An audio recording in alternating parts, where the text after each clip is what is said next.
Hello, இது பாருங்கள். Grapes, நாட்டு சக்கரை ஒன்லி இந்த 2 ஐட்டம் வச்சு சுவையான டேஸ்டான கிரேப் ஜாம் தயார் பண்ணுறது பாருங்கள். யூஸ்ஃபுல்லாக இருக்கும். வீட்டில் செஞ்சு அது ஒரு கண்ணாடி பாட்டில் ஜாருக்கு மாற்றிக்கோங்க. ஒரு மாதம் கூட இருக்கும். சூப்பராக இருக்கும். பாருங்கள்.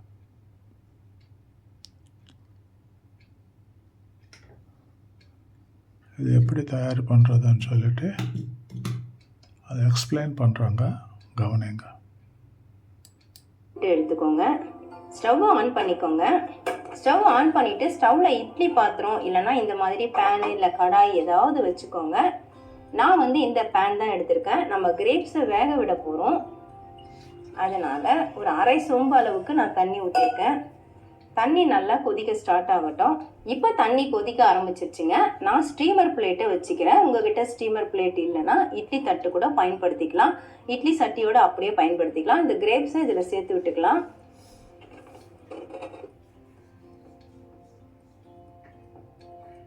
சேர்த்துட்டு அப்படியே ஃபுல்லாக பரப்பி விட்டுடுங்க.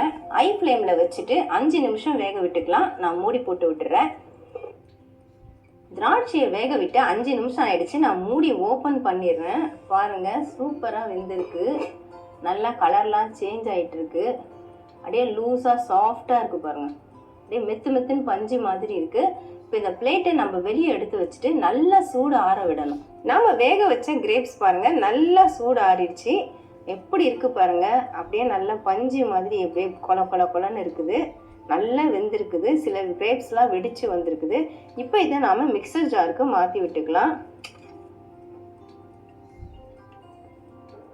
வேக வச்ச கிரேப்ஸை நம்ம ஆற வச்சு மிக்ஸி ஜாருக்கு மாற்றிட்டோங்க. இதில் தண்ணி சேர்க்கக்கூடாது. ஒரு துளி கூட தண்ணி சேர்க்கக்கூடாது.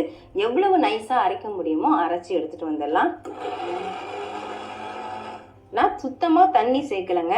பாருங்கள் எந்த அளவுக்கு நல்லா நைஸாக அரைப்பட்டிருக்குது. இந்த மாதிரி அரைச்சி எடுத்துக்கோங்க. மறுபடியும் ஸ்டவ் ஆன் பண்ணிவிட்டு பேனை நான் வச்சுக்கிறேன். கிரேப்ஸ் வேக வச்சு அந்த பேனை தான் சுத்தம் பண்ணி வச்சுருக்கிறேன். இந்த ரெசிபிக்கு நான்ஸ்டிக் பேன் பயன்படுத்திங்கன்னா ரொம்ப சுலபமாக இருக்கும். 1 டேபிள் ஸ்பூன் அளவுக்கு நெய் சேர்த்து விட்டுக்கோங்க. நெய் நல்லா உருகி வரணும். அப்படியே பேன் ஃபுல்லாக பரவுற மாதிரியும் செஞ்சு விட்டுருங்க. இப்போ நம்ம அரைச்ச கிரேப்ஸ் அதை இதில் சேர்த்து விட்டுக்கலாம்.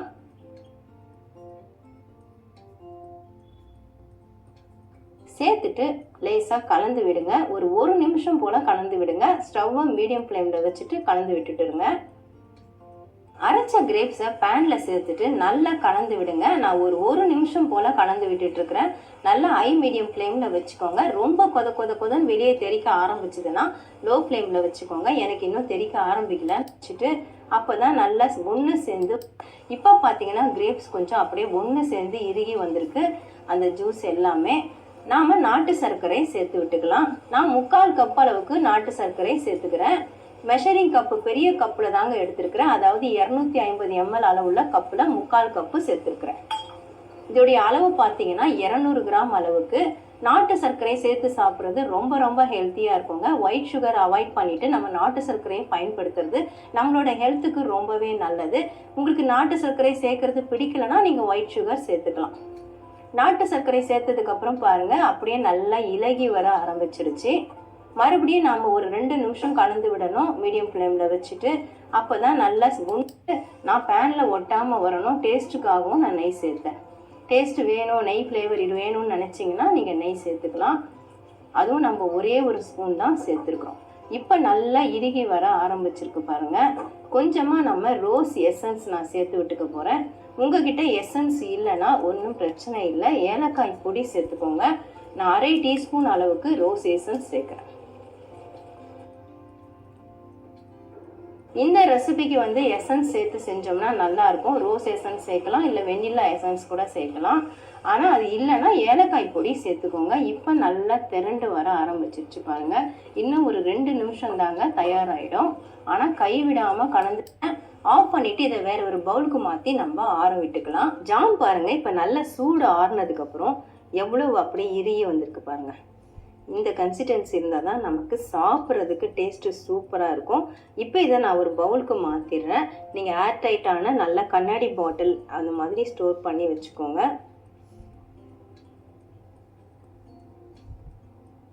ஜாமை நான் பவுலுக்கு மாற்றிட்டேங்க. அப்படியே பார்க்கும்போதே அள்ளி அள்ளி சாப்பிடணும் போல இருக்குது. அவ்வளோ சூப்பராக இருக்குது பாருங்கள். அதுவும் நாட்டு சர்க்கரை போட்டு ரொம்ப ஹெல்த்தியாக நாம் செஞ்சுருக்கோம்.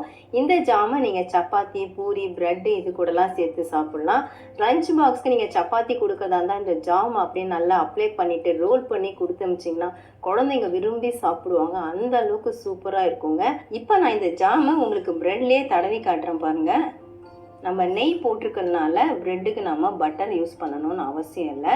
அப்படியே ஒரு அரை ஸ்பூனை மட்டும் விட்டுட்டு அப்படியே ஸ்ப்ரெட் பண்ணிட்டா போதும்.